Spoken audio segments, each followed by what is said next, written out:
UFC Fight Night Vegas 89, Ribas versus Namajunas just took place, and I'm going to go through the entire card, starting with the early prelims, ending with the main event, giving my reaction and breakdown to every single fight on the card, and my overall event recap as well, starting with the early prelim opener of Usman versus Mick Parkin. A decent scrap to start off the card, not too fun, one of those regular old heavyweight, close, competitive 29-28 decisions that we see all too often these days. And it really came down to Mick Parkin doing better work in round 2 and 3 and mixing up the shots a little bit better. Usman, who I predicted would be able to get down Mick Parkin at some points in this fight if he pushed a pace in the grappling. The wrestler, Usman, went 15 minutes with Mick Parkin, didn't shoot a single takedown, not one of them, the entire fight long. So it was hard to sort of predict that, you know what I mean? Because I predicted that Usman would win by mixing in his takedowns and, because he's a wrestler, but he didn't shoot one while losing. So for 15 minutes. He won round 1. Wobbled Mick Parkin in round 1. Mick Parkin has a hell of a chin. He does. He has a hell of a chin. He took the shot well. He bounced back from it afterwards. Got back his own good shots as well on Usman to get some respect. And the low kicks were the difference maker in this fight, right? Usman was throwing shots to the head of Mick Parkin. Mick Parkin was throwing shots to the head as well. But Mick Parkin was being more efficient with the shots that he was landing. Landing at a higher percentage, of course. And then landing those low kicks as well, which always seemed to get a reaction out of Usman. So even though it was a competitive fight, I think the difference was Mick Parkin being a bit more accurate, being a bit more efficient, and also just Usman reacting differently to the shots of Parkin. Like in round 2 and 3, when Usman landed on Parkin, he just ignored it like a big British ogre. But when Parkin landed on Usman, even if it didn't wobble Usman, it still made Usman panic attack after being hit in the face. And then if he ate a low kick, he would take a funny step or something afterwards. So visually, it just wasn't looking good for him. Mick Parkin wins. He's actually pretty technical. I don't know what happened to him in his last fight. Maybe he was injured, but he looked pretty technical and good in that fight. We move on. Up the card. Igor da Silva versus Andre Lima. Oh my God. I actually forgot about this because I'm heartbroken, as some of you may know. Someone's a bit peckish in the middle of a fight. To be honest with you, I thought Mick Parkin would be more likely to do it. Didn't expect a little flyweight to be the one that's peckish. There are so many obese heavyweights that we see on this roster. Every single card. None of them are taking bites out of people. What's your excuse, Igor da Silva? I recognized Andre Lima calling that a bite early, by the way. Because it was a bite from Igor da Silva. So basically what happened was, Igor da Silva was well in the fight, but Andre Lima was landing the better shots. Getting up from the takedowns, he wobbled Igor da Silva with like a lead elbow that he stepped in with, and he landed that a few times and actually got a reaction out of Igor da Silva with that elbow a few times. So it looked like, as the fight went on, Andre Lima was landing the better shots. Igor da Silva was being more desperate for his chance of winning, whereas Andre Lima was more composed and calm with his way of winning. And I think that would have paid off for him as the fight went on. But Igor da Silva got sick of it, apparently, and bit this dude's arm. I don't know if he dislodged a mouthpiece first, because it was a very, very obvious bite mark. It wasn't like a little, crevice in the skin where someone had used some blunt force against it. It was like a proper, you can see the rows of teeth. So he was going hard. He was biting hard through that mouthpiece.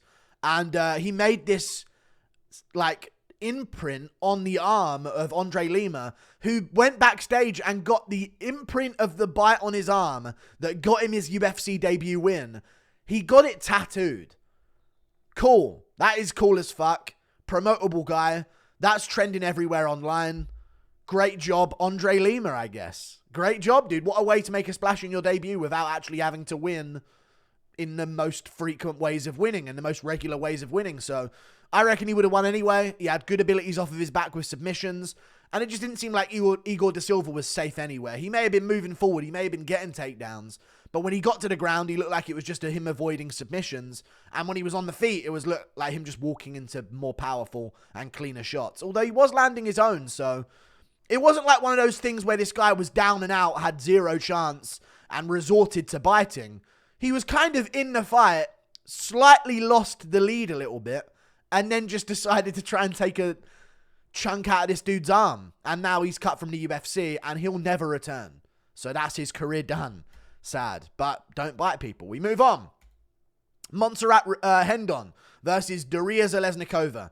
Really good stuff. Honestly, the way these two were shaking back and forth in this fight, it was a treat to watch. And the way these two just sort of they bounced up and down, staying, buoyant and like really doing a good job of distracting their opponent. I mean, these two are just great. Rendon and Zheleznykova. I had Zheleznykova winning. I thought she won quite clear. I was worried they were going to rob her because I was like, oh God, it's women's MMA. Rendon did get a takedown. But Dariya Zheleznykova was just outboxing her and outstriking her the entire fight long. So I'm glad they actually went with the actual damaging strikes, because Zheleznykova had a cut over her eye, or in between her eyes, and it was from a headbutt of Rendon that wasn't picked up by the commentary team. So a lot of people saw the bloody face of Zheleznykova and her getting taken down. I was like, please don't tell me people are going to think she's losing. She's clearly outstriking Rendon. Rendon's not landed a clean shot on the feet. And, Zheleznykova won the fight on damage. Good job. But keep Rendon around a little bit. You know what I'm saying? I think we can see Rendon wins in some... let's just have a look through some potential matchups that could be fun to watch her against. I mean, I know she lost and Namajunas is top 5, but why not? Why not, Really, what's the problem, Why not put them against each other? Then you got the best of both worlds, We move on. Up the card, Jarno Errens versus Steve again. Good job, Jarno Errens. Amazing performance. Really can't say much about it than that. Steve again was a very touted prospect. He'd been on the Contender Series 3 times, and you may say, well, that proves that he wasn't good enough, but he had won. He lost his first one when he was very young, and he'd won the second one, but it wasn't entertaining enough, and he won the third one, and finally he got the finish, and that was entertaining enough. So he'd been around, He'd been known on the regional scene. I think they're looking for that Asian American demographic, and he kind of fitted that, so they tried to push him a little bit. And Jarno Errens chopped up that leg early, but stopped Nguyen's ability to move forward on that lead leg. And then just worked him at range, dude. The punches at range, better shots. He dropped Stephen again at the end of the second round. Wobbled him in the first round as well. Third round, he kept the pace going. And this was just a Jarno Errens that we'd never seen before. I'd watched Jarno Errens fights back, and he would literally dilly-dally at range on the back foot, watching fights lose. Watching himself lose a fight by decision, and he'd be A-okay with it. He was a very weird fighter. But in this fight, he was like, dude, back's against the wall. If I lose this, I'm getting cut. And he just decided to go for it, and he needs to have that mentality more often, because he was scrapping with Nguyen, He was landing elbows, landing knees in the pocket, and just being better than Nguyen and striking harder and gritting down more in the pocket. And Nguyen had moments, and there were moments where I was like, hold on. Nguyen's starting to turn the tide a little bit. He's landing a bit, but he just didn't have that extra push to really put the finishing touches on it to get the comeback win. But good job by Jarno Errens. He won the fight very clearly and picked apart Nguyen and beat him up for 3 rounds. We move on. The most frustrating fight on the entire card. Miles Johns versus Cody Gibson. I'm sorry. Cut Cody Gibson from the UFC. Miles Johns, I literally said this. This is what I said would happen in my prediction, okay? I want to be clear. Miles Johns is going to he's going to be at a very low pace.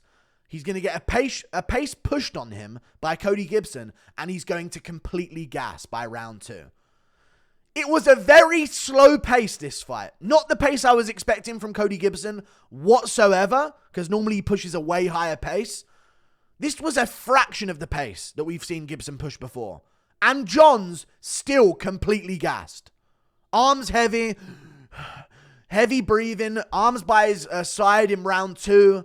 Absolutely exhausted. But Cody Gibson, I have no other way to put it than this. He's been training since, I believe, 2006. I know he's older, but he's been training since 2006. He was incapable, across 15 minutes of this fight, of effectively damaging his opponent in any way. I'm talking punches. Where is your punch ability to throw a powerful punch? He didn't have the ability to throw a power punch. He didn't throw any kicks with any level of commitment whatsoever. He tried the knee a couple of times, but it was half-hearted, and he was hesitating on going for a knee with 10 seconds left in round 3 on a fight he's losing. Like, it's just... Some people just aren't capable of combat. And I didn't know that about Gibson because I'd seen him fight and I'd seen him damage people with shots. Get rid of him. Straight up. Do not let him in the sport. He ain't about it. He ain't about it whatsoever. He had a completely gassed out Johns, and I thought the whole game plan in this fight was going to be, okay, when he fails his takedowns, which Johns will do, keep in the clinch and knee the fuck out of this guy's body. Gibson did it like twice, and then never again for the rest of the fight. Just held the body, had the opportunity to blast knees over and over again into the face of Johns and the body of Johns. Fumbled round 2 by pouncing on the back and falling off the top. Like, it was just... He had a fight laid up for him to win, and he's so shit he still fumbled it. Darren Till lookalike, living up to Darren Till's fucking... It is what it is. Sorry, Darren Till actually got to the top of the sport. What am I saying? This guy's fucking garbage. Sorry for picking him. I thought you would be able, as an MMA fighter who's trained for 2 decades, to put together a shot that could cause damage to an opponent. My bad. We move on. Ricardo Ramos versus Julian Erosa. I'm not as mad about this one, about being wrong here. Ricardo Ramos hurt Julian Erosa early with shots. Julian Erosa throws shots in like half speed. He's really, really slow. That's something that will massively stick out if you do any tape study on him. He might be one of the slowest fighters at featherweight. No speed, no fast twitch athleticism to him whatsoever. And Ricardo Ramos dropped him and hurt him early. Put him down early, hurt him bad, landed some big ground and pound shots. Got back up, shot for a takedown because he immediately gassed. Ramos gets back to his feet against Erosa, and he's breathing heavy, and he's shaking out his arms, and I'm like, what? It's been a minute or 2. He's breathing heavy, he's shaking out his arms. He goes for a takedown, and he could have passed the legs. I can't believe he tapped to that weak-ass arm in guillotine. If you tap to an arm in guillotine, I'm just going to say it how it is, and other MMA analysts aren't going to say this.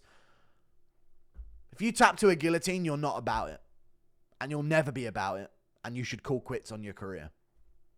Honest. I'm just being honest. 28 years of age, you don't want to be a world champion. It's so fucking rare you see someone tap to a guillotine and then 3 or 4 seconds later when the ref separates them, they're still conscious. Take the fucking pain of the guillotine and stick it out, you UFC fighter. I cannot believe he tapped to that arm in guillotine. It was barely tight. He made it worse for himself by stacking, like he was almost like he was about to attempt to slam Erosa, but he never did. So he just ended up cranking on his own neck by lifting Erosa. Like, just get in his guard on bottom and wait it out, and you will escape that guillotine. Pussy. Absolute coward, and he taps to it. If you're tapping to guillotines, you ain't going to be nothing in MMA. Simple as that from now on. They don't work in MMA. They shouldn't work. And if they do, you're shit. Kurt Holobaugh versus Trey Ogden. Trey, remember the name Ogden, puts on a very Bilal-ish performance.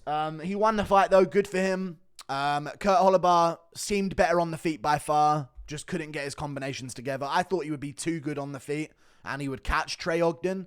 But Trey Ogden looked strong. He's a physical freak of a guy. He's got good genetics for it. Strong dude. And even though Kurt Holobaugh at times was sprawling the takedown, he would still get just overwhelmed and Trey Ogden would just power right through his sprawl. Like, he'd power right through the sprawl of Holobaugh. And it's just like Holobaugh didn't have the strength to stop a takedown. Even if he had the technique to do so. The first round, he didn't have the technique. He did just get toppled over and caught with a good takedown. But in round 2 and 3, he had the technique to stop it. But he was just getting overpowered. And we found out Trey Ogden was stronger than Kurt Holobaugh, basically. So he held him down for 3 straight fucking rounds. We move on. Up the card, Fernando Padilla versus Luis Pajuelo. Good job to Fernando Padilla, dude. I did not think that the boxing national champion of Peru was going to go out there with his chin wide up in the air, swinging punches with his hands by his hips, and Fernando Padilla caught him straight on the chin. Fernando Padilla, we've seen him against other fighters that haven't had their chin up in the air and their hands down by their waist, and he doesn't KO them because of it. But Pajuelo, on the other hand, gets dropped by this guy because he's only a national championship boxer from Peru.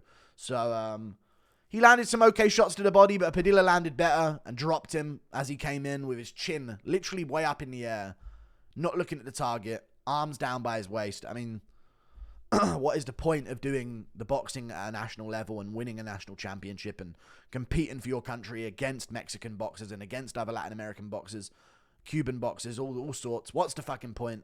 You just leave your chin up in the air. Padilla knocks him down. Good job, Padilla. Really good finishing instincts from Padilla as well. Jumped on top, stayed in a deep half guard, postured from there because he's that tall. Elbows, punches. They were getting blocked, a lot of them, but it was enough to make Pajuelo panic, get up, and then Padilla went for a submission. Latched it up like a Dash choke up against a cage. I wonder what they technically called it. They might have called it a Bravo choke, but or an Anaconda choke, but I don't know. It was one of those chokes. You know what I mean? I couldn't really see from the angle. I can't really remember it in my head. But from that position, you know, Luis Pajuelo could have went down to his knees again and went more into a north-south position and got a better angle. He could have shook a little bit. He could have tried to fight a hand. But instead, he just sort of let the choke happen, stayed where he was, made no attempt to move or improve to a better position or improve it for himself, and just tapped. So, good job to Fernando Padilla. We move on. Up the card, Billy Quarantillo versus Youssef Zalal. I picked Zalal as an underdog. He pulled it off as an underdog. So, even my underdog picks weren't even bad this card, and I still did shit on picks. Like, I thought Zalal was like a far-fetched one, but I was like, dude, I'll take Zalal. I've got a feeling that he's levels above Quarantillo in every single way. And he was. That was my prediction. I thought Zalal is another level than Quarantillo on the feet, and he will make the adjustments accordingly to win this fight. I didn't expect him to grapple as much as he did and get the takedowns that he did and work the position and, you know, get into dominant position and one hooking on the back and two hooks on the back. And I think that shocked Billy Quarantillo. He didn't expect Zalal to pounce jiu-jitsu-wise as much as he did. So Quarantillo kind of got caught out, nearly got choked in round 1, got choked out in round 2. First time he's ever been choked out. And Youssef Zalal looked amazing on the feet. Low kicks, straight shots, knee to the face, bunch of good shots from Youssef Zalal. He pieces up Billy Quarantillo and chokes him out in round 2. We move on. Payton Talbott versus Cameron Saaiman.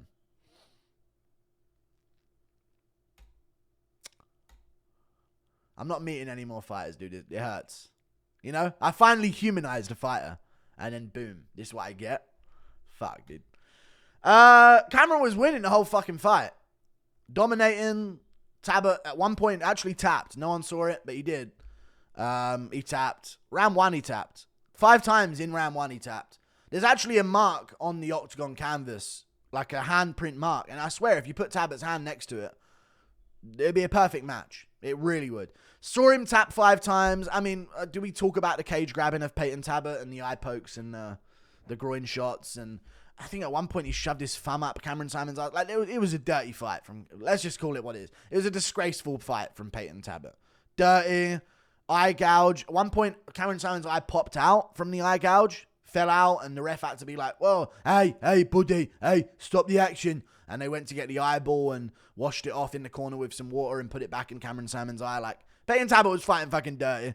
And then Cameron Saaiman, dominating, drops Payton Talbott 3 times. Why isn't the ref stepping in? And then Payton Talbott just headbutt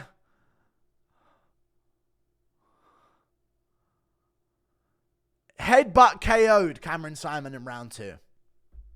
And it's disgusting that we let people get away with this. But it is what it is, I guess. Just some fucking stupid sport with no fucking rules, right? So headbutt KO, they called it legal. They said his punch was like on his forehead, like he put his fist against his forehead and then rammed his head into Cameron Saaiman, so it counts. Like, I don't want to hear it. Like, we're moving in a sad direction, and I'm moving on. Edmund Shabazian versus AJ. I'm joking. Payton Talbott, Cameron Saaiman.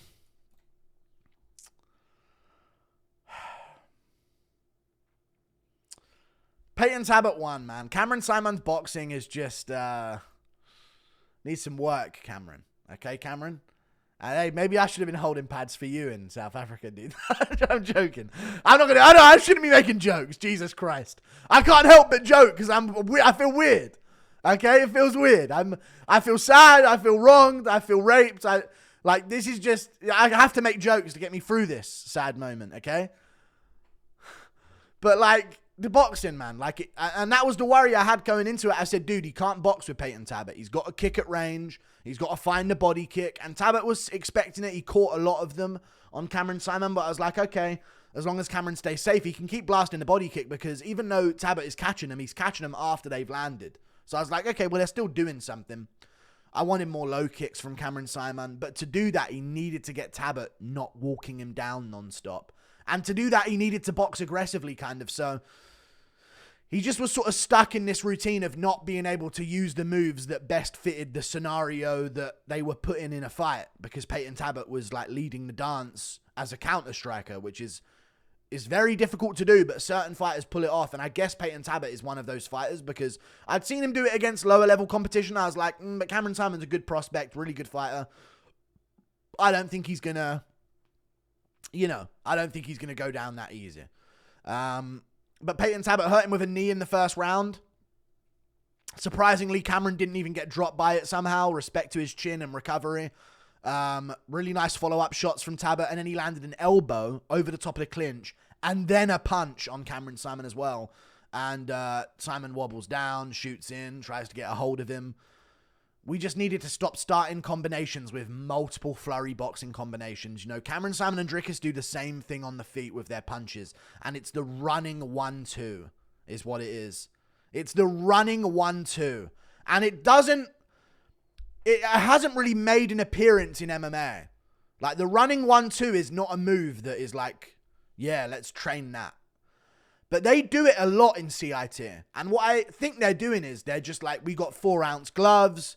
We're going to catch people when they think they're out of range with this shit. And that's what's made Dricus raised to such a level where, he can get away with certain things. He's got that pop in his hands, and fighters are like shitting themselves whenever he crashes in.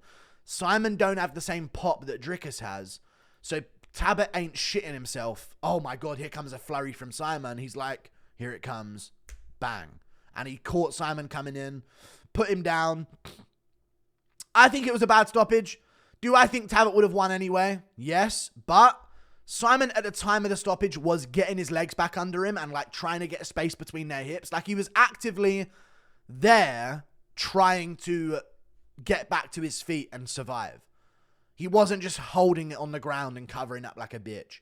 But he'd already been hurt badly in the first round. So I get the stoppage. I understand it. It's not a championship fight. It's unranked. Payton Talbott looked good. He looked crispy. He looked clean. Love to see him against a different style. Like, rather than these scrappy MMA guys that he's going up against, I'd love to see him against a purist, against a pure striker, against a pure grappler. That's where we're really going to see what Talbott's all about. And I think he's earned a good named opponent. Like, Davey Grant is always the good test at bantamweight.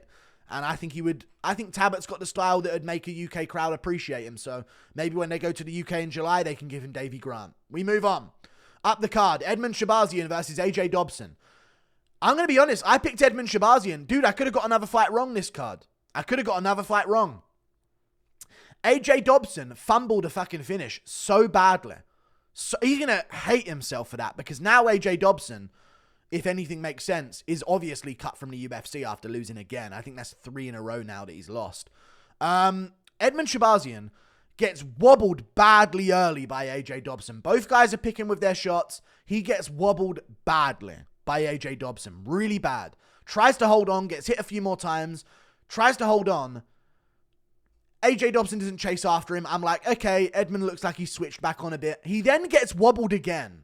Edmund gets wobbled again. And I swear to God, he's not there. He's acting like he's there. He's staying in his stance. But he's doing obvious movements to be like, I'm still twitching around and ready to feint. And it was very obvious that he was not there behind the eyes. And I really think if AJ Dobson would have went for him there, he would have 100% finished him. But AJ Dobson was like, nice and patient, and boom. Edmund landed like a side of his wrist against the neck of Dobson, wobbling all over the place. Dobson goes backwards, more follow-up shots, clean ones, takes him down a little bit in the process as well, and finishes him off. Great job, Edmund Shabazian. Comeback win. I do think AJ Dobson fumbled this, but you know what? I'm proud of Edmund. He's had a sad career to watch sometimes because we built him up as this thing and he went on a slide and now he's 50-50, but he's just won. So give him another guy outside the rankings. Let's not do the Edmund thing where we go, okay, he beat this guy outside the rankings.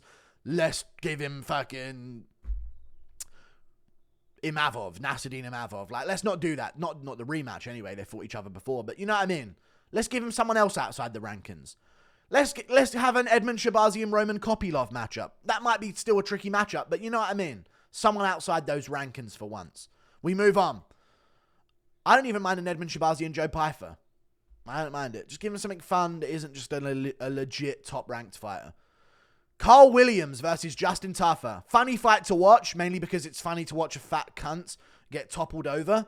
And that's what was happening in this fight, man. Carl Williams, I don't know why he needed to be out on death's door, out on his feet, on death's door, to shoot a takedown, but he still got them anyway. So why are you waiting to get wobbled out unconscious on your feet to even shoot a fucking takedown? Because every time you did, you got this guy down, or you got this guy into a position where you could chain to the single leg and then get him down. He would not shoot whilst conscious. That's Williams' thing. Because, I swear to God, man, MMA fighters en masse have the lowest IQ out of any profession in the world. I'll take it up against military. I'll put it against anything. These guys are the lowest IQ humans on the planet. They are retarded. And that is what Williams is. Why are you waiting to get hit by Taffer and be out on your feet to shoot a takedown against him? I do not understand. You're a pure wrestler.